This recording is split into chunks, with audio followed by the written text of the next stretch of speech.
0703 hours, July 1st, 1970. Fire Support Base. Ripcord had been quiet for 6 months. Then the sky opened. Recoilless rifle rounds and mortar fire tore through the fog still hanging in the A Shao Valley, scattering debris and shrapnel across a hilltop held by barely 200 men. 9 North Vietnamese Army battalions had spent weeks moving into position around Ripcord, unseen, patient, certain the base was theirs for the taking. What waited for them on that hilltop was a defensive weapon American gun crews had nicknamed, without irony, the Meatgrinder. 23 days later, the battle for Ripcord would end not in an easy American rout, but in a costly withdrawal under fire. What the North Vietnamese command didn't fully account for was what those 23 days would cost their own 2 divisions in the process. To understand why, we have to start with the weapon itself, sitting on a fog-covered hilltop in the A Shao Valley, waiting for an enemy that outnumbered its crew nearly 10-1. Fire Support Base.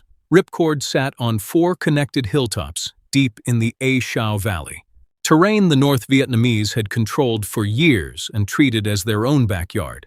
On March 12, 1970, the 2nd Battalion, 506th Infantry Regiment, 101st Airborne Division, began rebuilding the abandoned base under Lieutenant Colonel Andre Lucas. The mission: support Operation Texas Star, an offensive meant to cut North Vietnamese supply routes feeding toward the coast. There was one serious problem built into the plan from the start. Ripcord depended entirely on helicopters. No roads reached it. Every round of ammunition, every gallon of water, every reinforcement had to come in by air, over terrain, so steep and so heavily defended by anti-aircraft. Guns dug into the surrounding hillsides that even B-52 strikes couldn't safely reach the attackers hiding in them. The M45 Quad 50 mount, the same weapon system American gunners had been calling the meat chopper since the Battle of the Bulge 25 years earlier, sat among Ripcord's defenses specifically because of that vulnerability. 4 Browning M2HB heavy machine guns, slaved to a single gunner's controls, capable of firing over 2,000 rounds a minute in a converged stream of 50 caliber fire. On a hilltop that could not be reinforced by road, surrounded by an enemy that outnumbered the garrison by a factor approaching 10-1, a weapon that could turn an entire assault wave into a wall of steel in seconds wasn't a luxury. It was the only thing standing between 200 men and a repeat of Dien Bien Phu. The battle that had ended French colonial rule in Indochina under almost identical circumstances, 16 years earlier. Crews at Ripcord gave their own Quad 50, position a name that had nothing to do with official Army nomenclature, the Meatgrinder. Not a nickname passed down from Europe this time, but one earned fresh on that specific hilltop by soldiers who watched what happened when the North Vietnamese tried to mass in the open ground below the wire. The tactical logic hadn't changed since 1944. 4 heavy machine guns firing simultaneously didn't just wound men caught in the open. It erased the ground they were standing on, cutting through jungle cover that stopped a standard rifle round without slowing down at all. The siege that followed tested every assumption American commanders had about defending an isolated firebase.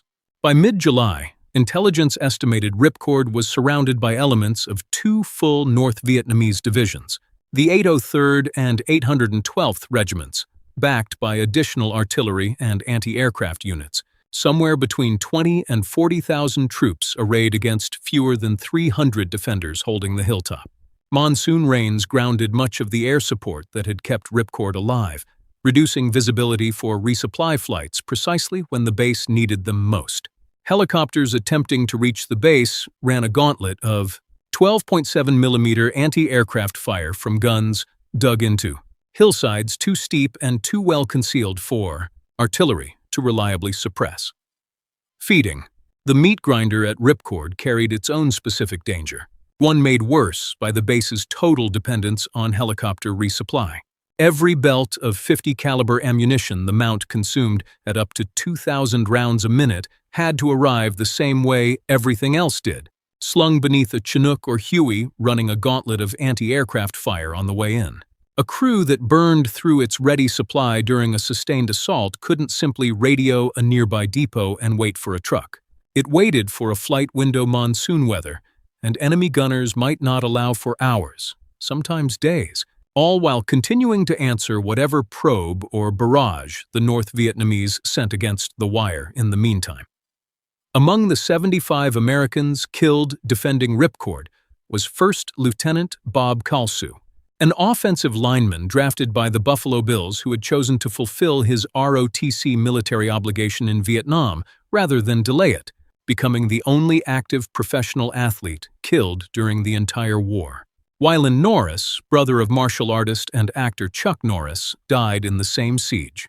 Neither death made the difference in whether Ripcord held. Both became part of a casualty count that, alongside Lucas's posthumous Medal of Honor, turned an obscure Firebase almost nobody outside the 101st Airborne had heard of into one of the war's more quietly devastating engagements, deliberately kept out of heavy press coverage at the time, given its overlap with the politically sensitive Cambodian incursion happening the same summer. Inside the wire, the Meatgrinder and its crew became one of the few weapons capable of directly answering North Vietnamese assaults without waiting on air support that monsoon weather might not deliver in time. Every mass movement toward the perimeter drew the same response, 4 barrels converging on a single point, clearing ground that would otherwise have given attacking infantry cover all the way to the wire.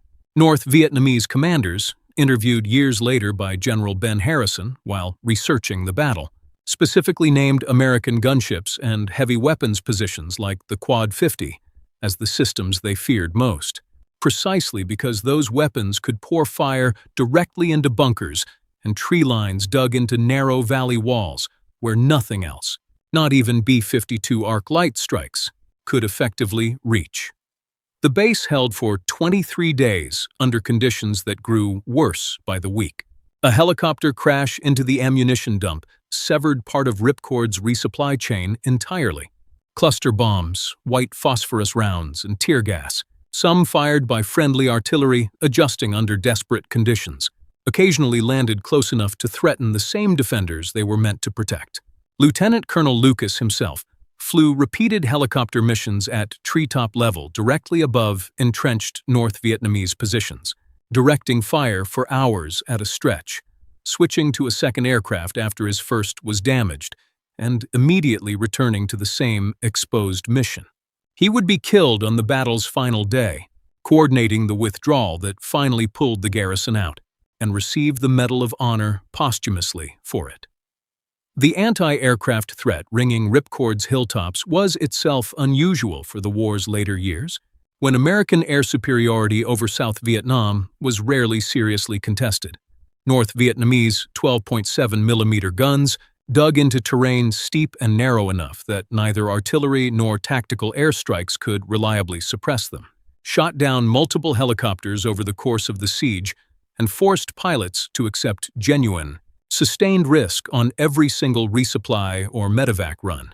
General Sidney Barry, then overseeing 101st Airborne operations from nearby Camp Eagle, wrote to his wife during the siege that the surrounding mountains seemed loaded with anti-aircraft positions, noting the loss of 2 more helicopters in a single day, a level of sustained air defense the North Vietnamese rarely mustered anywhere else in South Vietnam by 1970.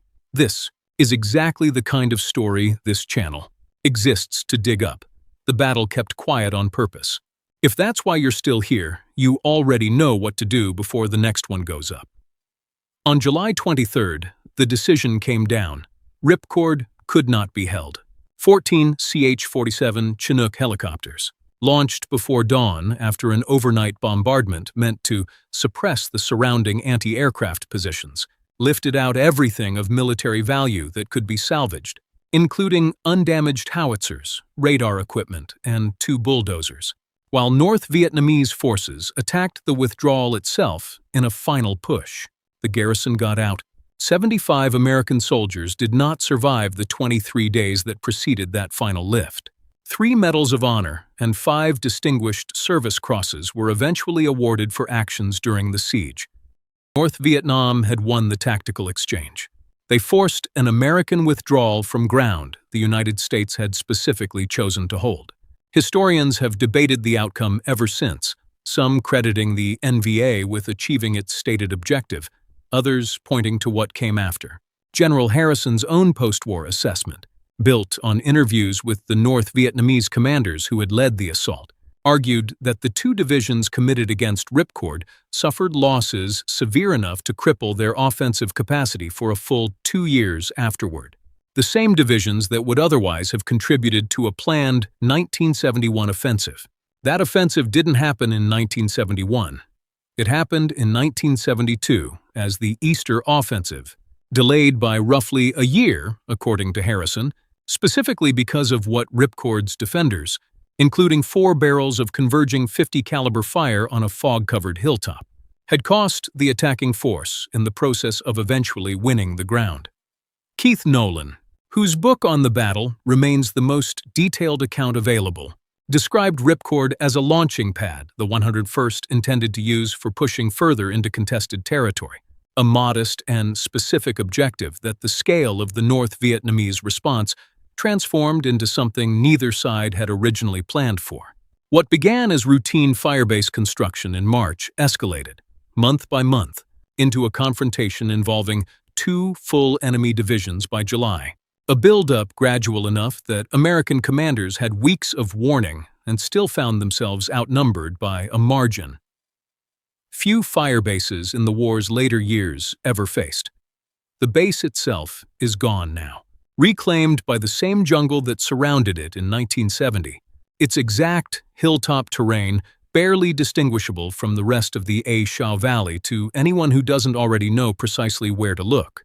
What survived was the account North Vietnamese commanders gave decades later, describing specific dread toward the weapons that could reach into terrain nothing else could touch.